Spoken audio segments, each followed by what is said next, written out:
Xin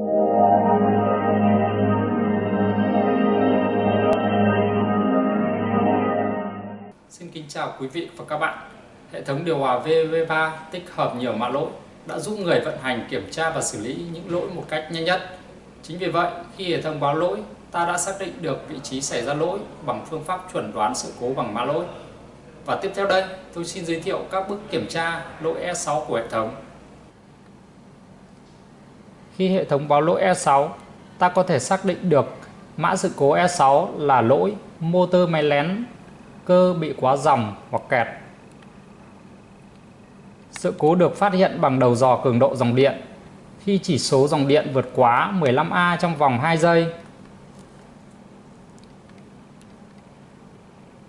Nguyên nhân bao gồm một trong những lỗi sau: van chặn bị đóng, có vật lạ bịt kín đường gió, điện áp không tương thích, khởi động từ bị hỏng hoặc máy lén bị hư. Ta tiến hành kiểm tra theo các bước sau.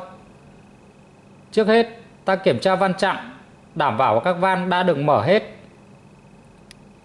Tiếp tục, ta xem đường gió trao đổi nhiệt có bị bịt kín hay có vật cản, đảm bảo thông thoáng. Sau đó, ta kiểm tra điện áp có tương thích hay chưa. Tiếp đến, ta kiểm tra cuộn hút và tiếp điểm của khởi động từ, đảm bảo tốt. Cuối cùng, ta kiểm tra máy lén và kiểm tra các dây kết nối có bị đứt, tụt hay bị lỏng không. Lúc này, ta đã xác định được nguyên nhân lỗi E6. Như vậy, chúng ta đã thực hiện xong các bước kiểm tra lỗi E6 của hệ thống. Hẹn gặp lại quý vị và các bạn trong các clip tiếp theo.